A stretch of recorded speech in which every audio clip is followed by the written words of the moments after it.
오늘 아침 뉴스 연구소. 오늘 아침 뉴스의 맥을 짚어드리는 시간 뉴스 연구소 두 분의 연구원 나오셨어요. CBS 김정훈 기자, 뉴스톱 김준일 대표 어서 오십시오. 예, 안녕하십니까. 오늘 우리가 첫 번째로 연구해볼 뉴스 뭔가요? 미국 대선에서 패색이 짙어진 트럼프 대통령 대대적인 선거 결과 불복 소송에 나설 것임을 시사하고 있습니다. 예. 트럼프 대통령은 트위터 글에서 바이든이 승리를 주장한 모든 주들이 유권자 사기와 주의 선거 사기 때문에 우리의 법적 도전을 받게 될 것이다 이렇게 밝혔습니다. 법적 도전을 받게 된다는 얘기가 소송한다 이 얘기인 거죠? 법적 대응한다는 얘기죠. 예. 바이든 후보가 선거인단 과반인 270석을 곧 확보할 것이라는 예측이 나오는 가운데 선거 결과를 둘러싼 그 소송전이 이어진다면 이 혼돈이 계속될 것 같고요. 그렇죠. 한편 WTO 사무총장 선거에 나섰던 유명희 통상교섭본부장 회원국의 선호도 조사에서 2위로 밀리면서 트럼프 대통령의 재선 여부를 막판 변수로 봤었는데 예. 그 가능성이 사라지면서 현재 진퇴를 고민하고 있네요. 어제 잠깐 어떤 기사가 나왔냐면 곧 사퇴를 발표할 거다 뭐 이런 기사가 나왔었는데 김준일 네. 기자 어떻게 확인이 됐어요?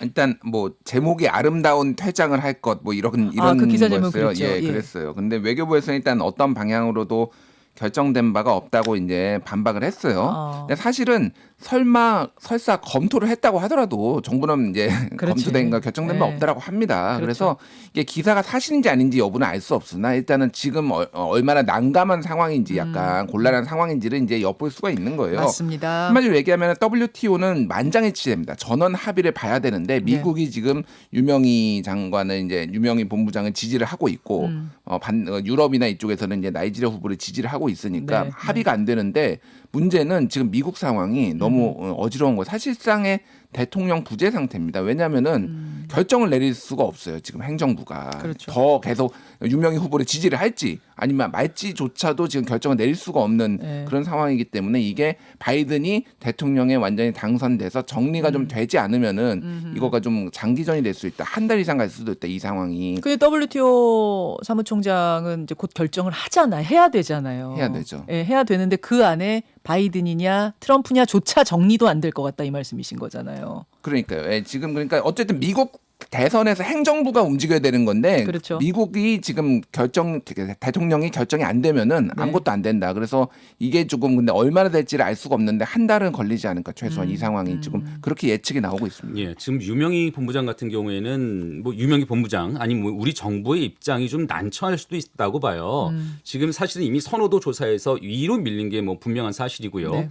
이 상황이 좀 계속된다면 WTO를 상대로 아니면 그 회원국들을 상대로 우리가 좀 버티기를 하는 모양새로도 읽힐 수가 있거든요. 그러면은 이후에 WTO와의 관계 또 다른 그 외국과의 외교 관계가 좀 어떻게 될까 염려스러운 면도 좀 있는데 네. 문제는 우리가 이전에 미국을 상대로도 우리 유명희 본부장을 지지해달라 강력하게 요구를 했겠죠. 그랬겠죠. 그리고 뒤늦게 이제 미국이 그러마 이렇게 지원 의사를 밝혔는데 그래서 우리는 미국에 강력하게 요청을 했고 그 지원 의사가 확인된 상황에서 우리 스스로 먼저 이게 카드를 버리기엔 좀 어려운 상황이거든요.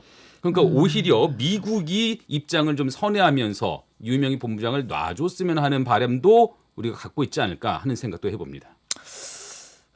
어차피 이게 합의제를 거스르기는 쉽지 않은 상황에서 사퇴 쪽으로 방향을 더 무게를 두고 고민하고 있지 않을까 저는 그 생각이 드는데 그나저나 바이든이 당선되는 건 맞아요? 지금 상황이 어떻게 돼가고 있습니까? 아 정말 어떻게 이렇게 진척이 안 되나요?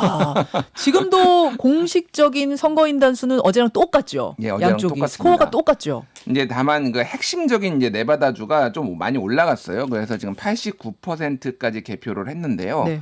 원래 어제 표 차이가 8,000표였거든요. 바이든이 8,000표를 더 앞서는 걸로 나왔는데 지금은 12,000표로 벌어졌습니다. 그래서 사실상 이 유력하다라고 볼 수가 있겠고 조지아 같은 경우에도 지금 98%까지 지금 이제 개표가 완료가 됐는데 현재 9천 표 차입니다. 두 후보가. 그 12만 표 어제 막 12만 표까지 차이가 맞아요. 났었거든요. 근데 맞아요. 9천 표까지 줄어들었기 때문에 조지아에서도 바이든이 역전할 가능성이 지금 매우 높아졌다 이렇게 얘기가 나오고 있어요. 그렇게 지금 뭐 개표 중단해라 해가지고 늦어지는 건 아니죠. 지금 개표 중단한 곳은 없죠. 그냥 느린 겁니다.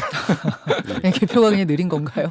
우편이 그러면서- 느리느리 도착하나 보죠. 예, 그러면서 아까 뭐 그 오프닝에서도 말씀을 하셨듯이 이런 불확실성이 계속되고 있고 사실 이 부분이 이제 트럼프 대통령이 마지막으로 좀 기대를 걸 수 있는 그런 게 아닌가 싶은데 여러 가지 불복 소송을 제기하고 있지만은 지금 미시간주에서는 트럼프 대통령 선거 캠프가 제기했던 그 개표 중단 청구 기각됐고요. 네. 조지아주에서도 그 트럼프 대통령 측의 요청이 기각됐습니다. 네, 그래서 네. 소송을 하면은 기각되고 소송을 하면은 기각되고 이런 상황들이 아마 좀 계속될 것 같은데요. 문제는 이런 식으로 계속 시간 끌기를 하다가 12월 8일까지 네. 이 상황이 이어질 가능성도 배제할 수가 없다는 얘기입니다. 12월 8일은 무슨 날인 거 하니 이제 선거인단이 확정이 돼서 투표를 해야 되는 날인 거잖아요. 미국의 대통령 선거는 아시는 것처럼 네. 이제 선거인단을 뽑는 거고요. 그렇죠. 그 선거인단이 확실히 구성되면 12월 8일 날 실제 그 선거인단이 대통령을 선출하게 되거든요. 맞아요. 그 선거인단이 12월 8일까지 구성이 되지 않으면 네. 그때는 또 다른 문제가 생겨요. 이제 미국 하원에서 대통령을 뽑게 되는 겁니다. 그래서 또 다른 변수들을 염두에 둬가면서 트럼프 대통령이 시간 끌기를 할 가능성도 있어 보입니다. 진짜 혼돈의 카오스. 요새 참고로- 유행하는. 참고로 하원에서 2번 지금까지 뽑았어요. 실제 대통령을. 실제로. 1800년, 1824년. 근데 네. 200년 전 일이에요. 네, 네. 그리고 지금은 그동안 200년 동안 없었는데 다시 등장할 가능성은 완전히 배제할 수는 없다 지금. 지금 트럼프가 하는 행동들을 보면은 그 생각까지도 우리가 염두에 두고 있어야 되는 상황 같습니다. 이 얘기는 잠시 후에 위스콘신대 박홍민 교수 연결해서 좀 더 자세하게 들어보고 두 번째 연구 주제로 가죠. 네, 드루킹 댓글 조작 그리고 선거법 위반 혐의로 재판에 넘겨진 김경수 경남도지사의 항소심 선고 공판이 오늘 열립니다. 2심입니다. 네, 1심에서는 댓글 조작 혐의의 징역 2년, 선거법 위반 혐의의 징역 10개월의 집행유예 2년이 선고돼서 법정 구속됐죠. 네. 이후 보석으로 나와서 2심을 준비했는데요. 쟁점은 킹크랩으로 불리는 그 댓글 공작 프로그램 시연회에 참석했는지 여부입니다. 2심 재판에서는 시연회 때 김 지사는 배달돼 온 닭갈비로 다른 이들과 함께 저녁 식사 중이었다. 이런 새로운 증언도 나왔어요. 오늘 유무죄 결과에 따라서는 김 지사의 운명은 물론 여권의 대선 판도 자체가 출렁일 수가 있습니다. 물론 2심이에요. 그러니까 3심 대법원 결정은 아니지만 2심에서 만약 유죄가 나오면 또 유죄가 나오면 이게 정치적으로 굉장히 타격이 큰 거죠.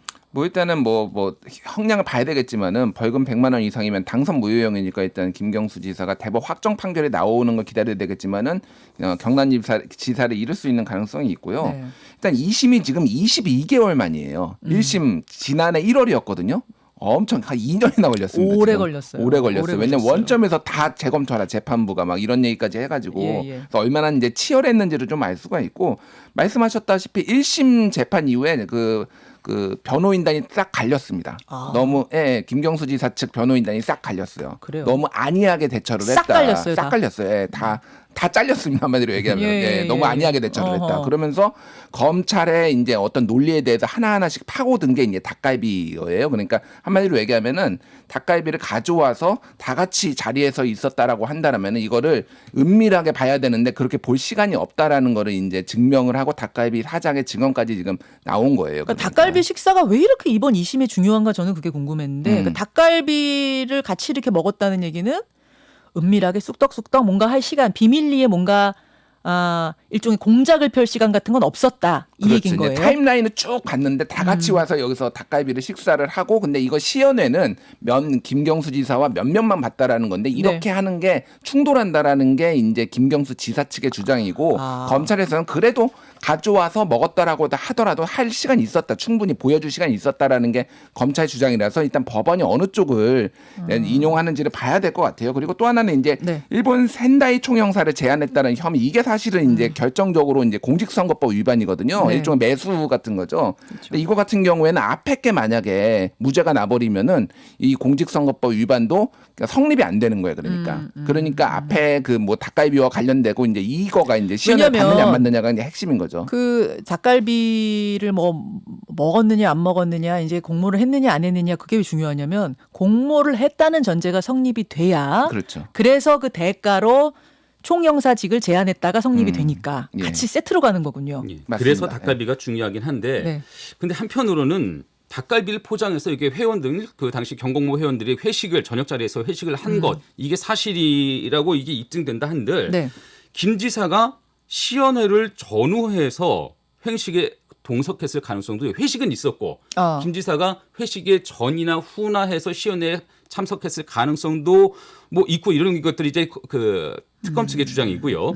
또 김경수 지사마저 사실은 당시 내가 언제 어떻게 저녁 식사를 했는지는 잘 기억이 안 난다라고 말을 했었거든요. 아, 그래요? 네, 그래서 이 부분이 닭갈비 회식이라는 것이 핵심 변수가 될 수 있을지는 글쎄 그 부분도 좀 김 기자는 좀 갸우뚱 예, 그 부분에. 좀 갸우뚱한 면이 좀 있습니다.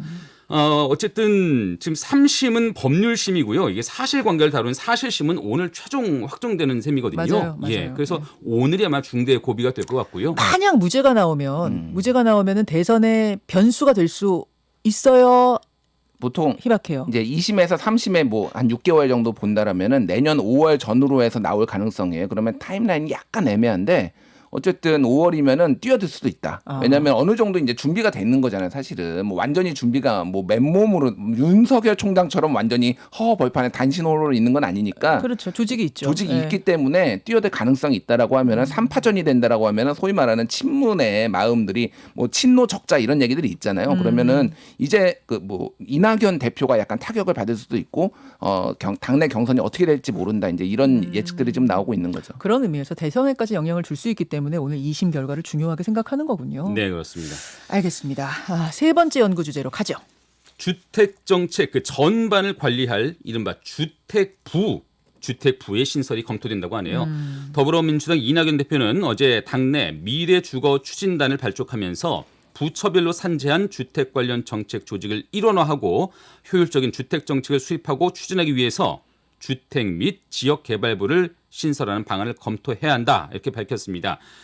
발등에 불인 집값 상승이나 전세난 문제를 해결하는 것뿐만 아니라 주거복지 차원에서 장기적인 부동산 정책을 수립해 나가겠다는 게 민주당의 계획입니다. 이렇게 들어가지고는 좀 원론적인 얘기 같고 주택부가 신설된다는 게 우리한테 어떤 의미인 거예요? 일단 뭐 명확하게 나온 게 아니에요. 그러니까 뭐 주택부를 신설하라고 뭐 이낙연 대표가 이를테면 그런 요청을 검토해봐라라는 거라서 이게 어떻게 될지 모르고요. 그리고 국토교통부하고 교통정리 어떻게 할지 뭐 이런 복잡한 문제들이 있고 예전에 보면은 뭐 부동산 뭐 그 뭐죠? 그 감독원 뭐 이거 검토가 되다가 국토부 안에 그냥 기관으로 들어갔잖아요. 맞아요. 국으로. 그래서 뭐 그럴 가능성도 있고 저는 그러니까 이거 일단은 미래 주거 추진단이 발족한다는 거에서 좀 이제 뭐 의미를 좀 봐야 될 것 같은데. 당내 미래 주거 추진단. 예. 한마디로 늦었다. 하려고 했으면은 정권 초기에 해서 플랜을 가지고 했어야 되는데 지금 이제 대선이 얼마 안 남았습니다. 네. 이거 장기 플랜을 가지고 간다는 거잖아요. 문재인 정부 내에서 이거에 대해서 뭔가를 뭐 이거를 지금 연구해서 언제 이걸 풀겠습니까? 지금 연구에서 실효를 임기 안에 보기는 어렵다는 말씀. 그러니까 이게 만약에 가능성이 있다라면은 이낙연 대표가 여기서 나온 안들을 가지고 대선 공약으로 해가지고 다음에서 이제 할 가능성은 있어요. 근데 이번 정부에서는 안 되는 거고 한마디로 얘기하면 지금 이거는 지금 내년 보궐선거 좀 민심 달래기 그리고 이런 차원에서 우리 지금 이런 것도 하고 있어. 좀만 기다려봐. 약간 이런 메시지를 주기 위해서 지금 했다라고 보는 게 맞는 것 같아요. 네, 일단 뭐 주택부를 신설한다고 하지만 이런 아이디어가 사실 처음 나온 건 아니에요.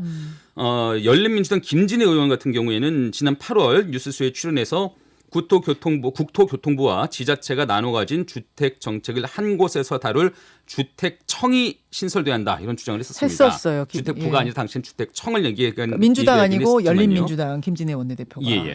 또 2006년에 노무현 대통령도 주택 문제 하나만은 확실히 책임질 수 있는 주택청을 만들려고 한다. 이렇게 밝힌 적이 있고요. 심상정 전 정의당 대표도 지난 1월에 국토교통부가 아니라 보건복지부 산하에 주택청을 신설해서 주거복지 차원에서 주택 문제를 풀어야 한다고 주장을 했습니다. 앞서서 홍남기 경제부총리가 전세난 속에서 지난 10년 동안에 그 대책들을 다 검토해왔다. 뾰족한 대책이 없더라. 이렇게 말을 한 바가 있는데 맞아요. 여러 가지 과거에 있었던 것들 아마 다 살펴봤을 겁니다. 네. 뭐 주택청, 주택부 그랬을 어떻게 거예요. 되든요. 네. 근데 문제는 당시에도 언급됐던 이런 주택청 일원화된 관리기구가 관리부처가 언급만 되고 만지작거리다가 결국 실현되지 않았던 것은 그 당시에도 이유가 이게 있었겠죠. 그렇게 실효성이 이유가 있을까 있었을 거예요. 네. 하는 생각을 했었던 것 아닐까 싶은데요. 결국은 현실성 있는 정밀한 대책 마련이 시급해 보이네요.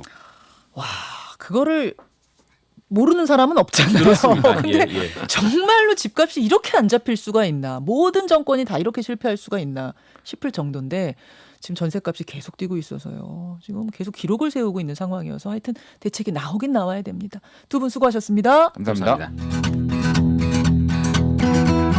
김현정의 뉴스쇼는 청취자 여러분의 참여로 이루어집니다. 트위터, 페이스북, 레인보우 게시판, 그리고 단문 50원, 장문 100원의 유료 문자 샵 1212, 우물정 1212 통해 참여하실 수 있습니다. 김현정의 뉴스쇼 여러분과 함께 만듭니다.